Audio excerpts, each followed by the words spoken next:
बिहार। यह शब्द सुनते ही सबसे पहले आपके मन में किन प्रकार के शब्दों अथवा विचारों का जन्म होता है? क्या बिहार शब्द सुनकर आपके मन में गर्व की अनुभूति होती है? यदि होती है तो आप अवश्य ही एक बिहारी हैं, और यदि नहीं होती और आप एक बिहारी हैं तो इस वीडियो के खत्म होने के उपरांत आपके मन में बिहार एवं बिहारियों के प्रति गर्व की भावना होगी। यदि आप बिहार से बाहर के हैं और इस वीडियो को देख रहे हैं एवं बिहार एवं बिहारियों को अच्छे दृष्टिकोण से नहीं देखते हैं, तो इस वीडियो के खत्म होने के उपरांत आपके मन में बिहार के प्रति सम्मान एवं बिहारियों के प्रति गर्व का भाव होगा, क्योंकि यह वही बिहार की माटी है जिसने सिद्धार्थ को बुद्ध एवं गांधी को महात्मा बना दिया। नमस्कार दोस्तों, मेरा नाम है पंकज और आप देख रहे हैं यूनिक स्टोरीज का बिहार के ऊपर बना पहला एपिसोड। स्वागत है आप सभी का।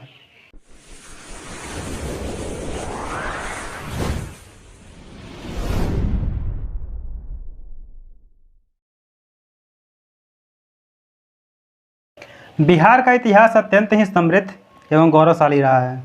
युगों के अंतराल में मानव प्रतिभा यहाँ अभिनव के रूप में व्यक्त होती आई हैं, जिससे सारा विश्व लाभान्वित होता आया है। यहीं आध्यात्म एवं दिव्य ज्ञान की शक्तियाँ आदिकाल में सर्वप्रथम फूटी थीं। यहीं राजा जनक, सीता एवं वाल्मीकि के पावन चरणों ने विचरण किया है। इसी धरती ने विश्व को सर्वप्रथम गणतंत्र दिया।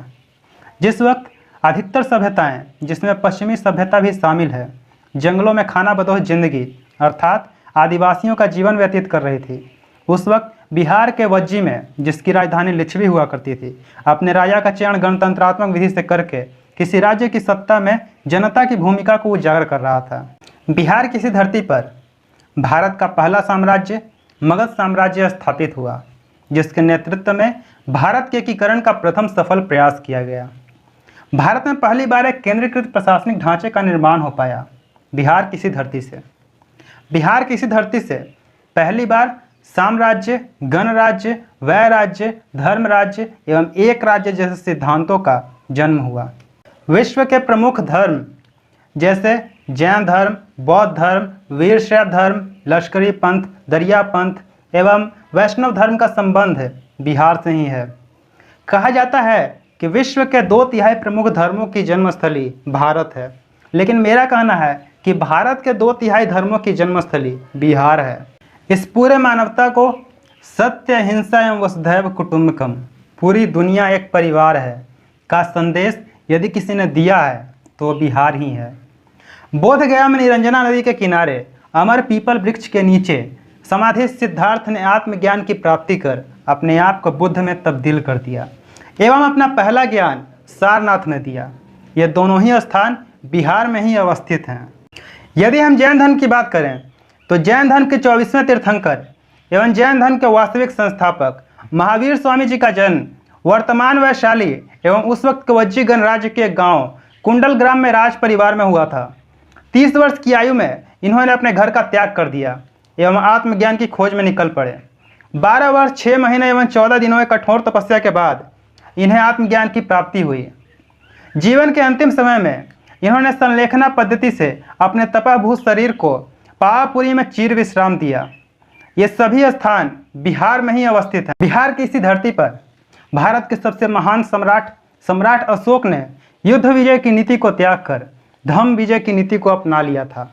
यहीं चाणक्य ने राजनीति, राजधर्म एवं अर्थव्यवस्था की अकाट्य परिभाषाएं दी थी, जिसे आज तक काटा नहीं जा सका है। यहीं पैदा हुए थे कपिल मुनि, जिन्होंने सांख्य दर्शन की रचना की। इन्होंने ही सबसे पहले बढ़ते जा रहे ब्राह्मणवादी कर्मकांडों का विरोध किया था और समाज को योग, ज्ञान एवं विज्ञान के रास्ते पर चलने का शिक्षण दिया था।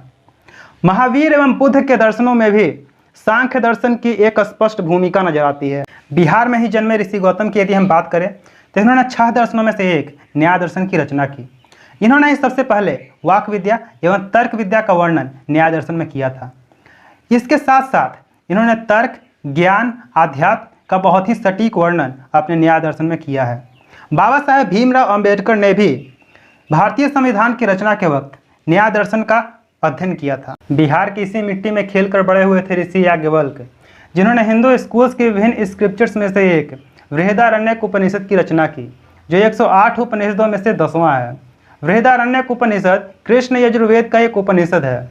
बृहदारण्यक उपनिषद में ऋषि याज्ञवल्क्य ने जंगल से जुड़े नियम कायदे कानूनों का वर्णन किया है। यदि बिहार के महान व्यक्तियों की बात हो ही रही है तो मैथिली कोकिल रस सिद्ध कवि विद्यापति ठाकुर को कौन भूल सकता है। दरअसल इनका जन्म बिहार के मधुबनी जिला अंतर्गत विस्फा नामक एक गांव में हुआ था। इन्हें प्रसिद्धि दरभंगा राज दरबार में मिली। कवि विद्यापति एक योग्य मैथिली ब्राह्मण थे। कवि विद्यापति संस्कृत, प्राकृत, अपभ्रंश एवं जनभाषा मैथिली के प्रकांड विद्वान थे। इन्होंने भू परिक्रमा, लिखनावली, पुरुष परीक्षा एवं दुर्गा भक्ति तरिंगनी जैसी 15 पुस्तकों का रचना किया। कीर्तिलता एवं कीर्ति पताका इनके द्वारा लिखे गए अपभ्रंश थे। बिहार में ही जन्मे थे दर्शन में पारंगत दंपति मंडन मिश्रा एवं आभ्या भारती। आभ्या भारती तो दर्शन में इतनी पारंगत थी कि इन्होंने शास्त्रार्थ में आदि शंकराचार्य जी को भी हरा दिया था। यदि आप आदि शंकराचार्य जी के बारे में नहीं जानते तो मैं आपको बतला दूं कि ये भारत के एक महान दार्शनिक एवं धर्म प्रवर्तक थे। इन्होंने वेदांत को एक ठोस आधार प्रदान किया था एवं पूरे भारतवर्ष के 4 कोनों पर 4 मठों की स्थापना की थी। एक ऐसे व्यक्ति जिसने वेदांत को एक ठोस आधार प्रदान किया हो को शास्त्रार्थ में हरा देना कोई साधारण बात तो नहीं है। आर्यभट्ट, अब इनके बारे में मैं क्या कहूँ। दरअसल इनके बारे में कुछ कहने का मतलब होगा सूरज को दिया दिखाना, पहाड़ को कंकड़ से मारना एवं सागर से 1 चूल्हा जल निकाल लेना। दरअसल इतने महान व्यक्ति थे, इन्होंने इतनी सारी खोजें की हैं, इन्होंने इस मानवता को इतने तोहफे दिए हैं कि इनके बारे में कुछ कह पाना मुश्किल है। लेकिन फिर भी इनके कुछ कामों को हम आइए गिनने का प्रयास करते हैं। आर्यभट्ट का जन्म बिहार के तारेगना नामक स्थान पर हुआ था। इन्होंने पठन पाठन का काम बिहार के ही खगौल नामक स्थान से किया। दरअसल खगौल बिहार की राजधानी पटना के क्षेत्र के अंतर्गत ही आता है। चूँकि आर्यभट्ट एक खगोल शास्त्री थे, इसलिए इस स्थान का नाम आज भी खगौल ही है। जिस वक्त यूरोप के अंदर यदि कोई व्यक्ति पोप के सामने इस बात को बोल दे कि सूरज पृथ्वी का नहीं बल्कि पृथ्वी सूरज का चक्कर लगाती है तो पोप उस व्यक्ति को सूली पर टांग दिया करते थे। दरअसल पोप का मानना था कि पृथ्वी एवं इंसान इस ब्रह्मांड के केंद्र में अवस्थित है एवं पृथ्वी किसी का चक्कर नहीं लगाती बल्कि पूरा ब्रह्मांड पृथ्वी का चक्कर लगाता है।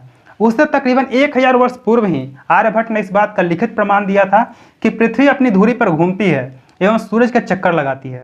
इसके अलावा इन्होंने इस बात को ही बताया था कि चंद्रमा अपनी रोशनी से नहीं बल्कि सूरज की रोशनी के कारण चमकता है। इसके साथ ही इन्होंने point, zero, navigation system, quadratic equation, sum of power इत्यादि जैसी और भी बहुत सी चीज़ों का लिखित प्रमाण दिया था। दरअसल आर्यभट्ट मेरे पर्सनल फेवरेट हैं, इसलिए इनके ऊपर एक डेडिकेटेड वीडियो तो बनता ही है और अगला वीडियो इन्हीं के ऊपर होने वाला है, इसलिए किसी भी स्थिति में उस वीडियो को मिस मत कीजिएगा। खैर, यदि हम बिहार के अन्य एस्पेक्ट्स की बात करें तो यही थे असंख्य बौद्ध विहार एवं धर्म प्रचार के केंद्र। बिहार की इसी धरती पर विक्रमशिला, नालंदा एवं वदंतपुरी जैसे विश्वविद्यालय थे, जहां देश ही नहीं अपितु चीन, लंका, जावा एवं सुमात्रा जैसे सुदूर क्षेत्रों से भी विद्यार्थी ज्ञान प्राप्ति के लिए आते थे एवं अपने क्षेत्र में ले जाकर इस ज्ञान का प्रसार किया करते थे। यहीं जॉर्ज अब्राहम ग्रियर्सी ने पूर्वी साहित्यों का उत्खनन सर्वप्रथम करवाया था। यहीं शेर शाह सूरी ने प्रशासन के एक नए अध्याय का शुरुआत करते हुए हुमायूं जैसे ताकतवर शासक को ही भागने पर मजबूर कर दिया था।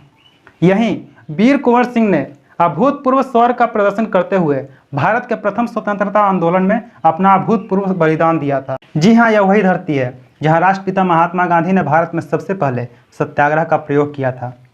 महात्मा गांधी के भारत छोड़ो आंदोलन के वक्त पटना के सचिवालय के ऊपर झंडा फहराने के मकसद से गए लोगों के ऊपर अंग्रेजों ने गोलियां चलवाई थी, जिसमें भारत माता के 7 सपूत तिरंगे की रक्षा करते वक्त शहीद हो गए थे। ये घटना बिहार में ही हुई थी। बिहार सिर्फ सनातन धर्म की ही पवित्र वसुंधरा नहीं है, अपितु पटना सिटी में स्थित तख्त श्री हरमिंदर जी अमृतसर के गोल्डन टेम्पल के बाद सिखों के लिए देश का दूसरा सबसे महत्वपूर्ण स्थल है। खैर, और भी बहुत सी बातें हैं बिहार के बारे में बतलाने को, किंतु चूंकि ये मेरा पहला वीडियो है इस कारण से मैं ज़्यादा लंबा नहीं करना चाहता। किंतु आपको ये वीडियो कैसा लगा मुझे नीचे कमेंट बॉक्स में बताइएगा। इस वीडियो को लाइक कीजिए, शेयर कीजिए अपने दोस्तों के साथ, अपने परिवार के साथ, एवं इस चैनल को सब्सक्राइब कीजिए। यदि आपको इसी प्रकार के और भी कंटेंट देखने हैं तो इस चैनल को जरूर सब्सक्राइब कीजिए। एवं अगला वीडियो आर्यभट्ट के ऊपर होने वाला है, इस कारण से उस वीडियो को मिस बिल्कुल ही मत कीजिएगा। खैर, अपना ख्याल रखिएगा, तब तक के लिए नमस्कार।